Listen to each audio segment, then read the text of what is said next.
Hi, welcome back. This is Dr. Andrew. I'd like to talk to you about a new series I'd like to start. It's talking about certain injuries that you can have during running. And today's episode, I'd like to talk to you about plantar fasciitis. And so, plantar fasciitis is a tissue that attaches to the inside of your heel, your heel bone, and then it splays throughout the foot and attaches to each of your toes, especially the big toe. It goes across and attaches that toe. So the plantar fascia acts as a shock absorber and helps support the arch, the medial longitudinal arch. And so if you can kind of see, if you raise up your big toe on the ground, you can see your arch pop up. And so that's called something called the Windlass Mechanism. So it's very important to have that during push-off, during gait, is to have that Windlass Mechanism. It creates your foot to be nice and stable during push-off. If you don't have that stability, well, then you start to have these little micro injuries to your plantar fascia. Individuals that have plantar fasciitis will have pain on the bottom portion of their heel, mostly on the inside part of the heel. And typically they'll start having pain mostly when they first wake up in the morning, when they take their first step out of bed, or if they've been sitting in a chair for a while and they take their first step. And typically, how people have plantar fascia is from repetitive motion, weakness with the plantar surface of your foot. So you've got all these muscles that help support your foot. And then also weakness in the hip can cause plantar fasciitis too. So just causing some more torsion on that plantar fascia. Overtraining, wearing the improper shoes, and also walking barefoot quite often. That definitely can cause some plantar fasciitis. And they said that in research about 2 million individuals in the United States do suffer from plantar fasciitis. So it's quite a bit of individuals that can have pain. Typically from ages 40 to 60 can have this problem, but definitely I've seen this even in younger individuals as well. So definitely can happen in all ages.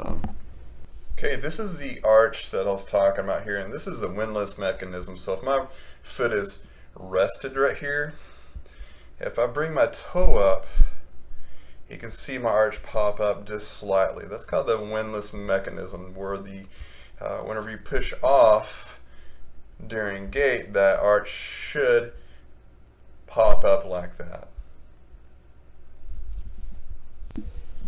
So I'd like to share with everyone 4 easy exercises you can do to help with your plantar fascia, as well as maybe help prevent having plantar fascia if you feel like you may be prone to it or have had it in the past.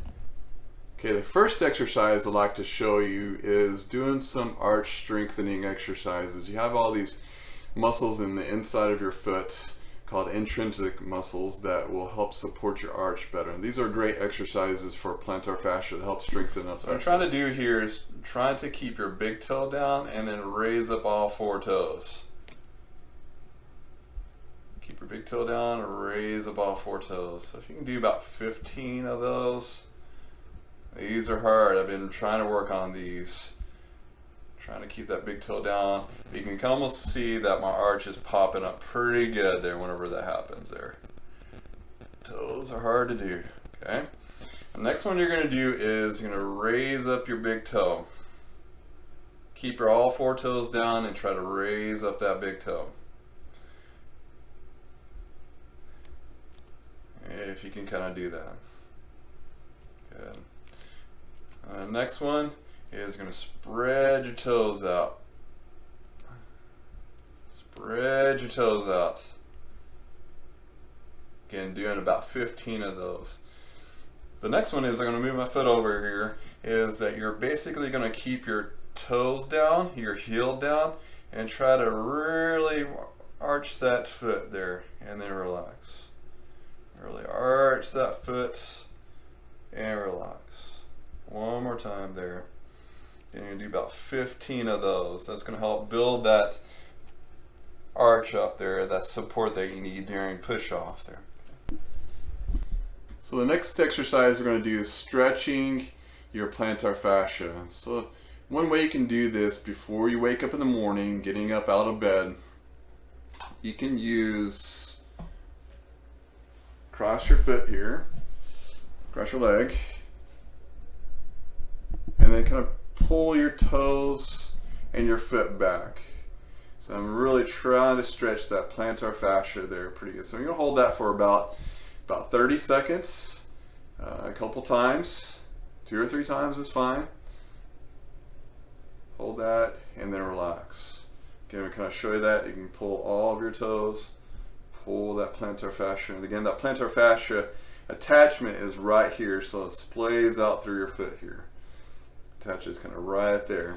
So I'd like to show you exercise number 3. This is another strengthening exercise. Is what you're going to do is you're going to grab a ball.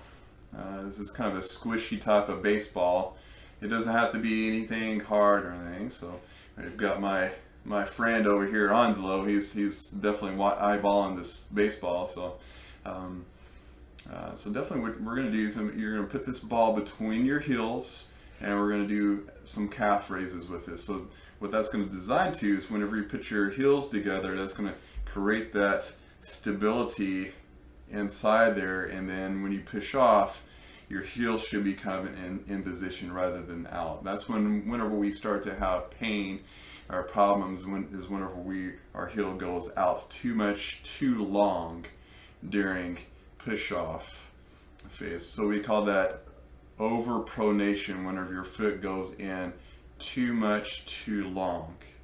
And so this kind of helps you keep that foot in a little bit better, create a little bit better stability. Okay, what we're going to do is you're going to stand up.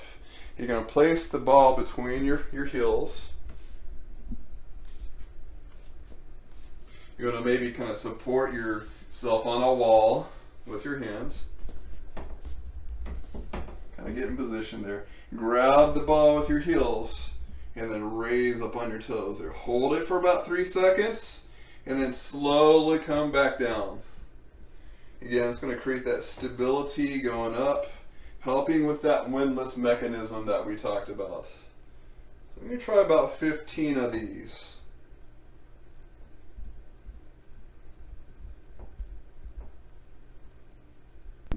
Okay, the 4th exercise that we're going to do is doing a little bit of rolling your heel on something here. So this is kind of a foam roller.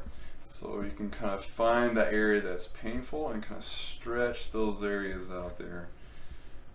Can feel pretty good. Just a self-massage type of exercise. And I would definitely maybe do this even if you don't have plantar fasciitis. This is kind of a good one just to kind of stretch out. These muscles get really utilized, especially with us runners. We're always doing lots of repetitive motion. You know, like I said, whenever I do my 20-mile long run, I'm probably doing 30 to 40,000 steps. That's a lot of repetition there too. So that kind of helps out. And also, what you can do is you can use that ball too, a little bit more focused on the area. You can kind of feel, I can feel that there's a couple spots that are nice and tender, kind of go throughout your foot. Remember that plantar fascia is all the way over here, but typically your pain, when patients have pain with plantar fascia, is right kind of in that area there.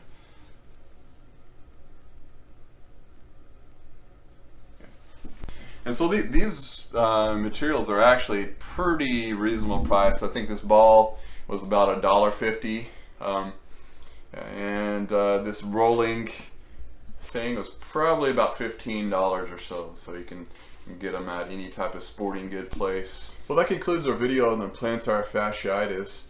If you have any comments, please comment below. And if you like this video, please hit like and subscribe. And again, if you have, I hope this video does help you out with any pain that you may be having, and hopefully get you back to running or doing whatever activities that you enjoy doing. If this does continue to bother you, please don't hesitate to call your local physical therapists. They'll be able to evaluate that treatment and be able to give you the proper treatments. Again, heel pain can be many things, not necessarily just plantar fascia. Plantar fascia is just one of the major things that can happen there too. So keep safe, keep running, and we'll see you next time.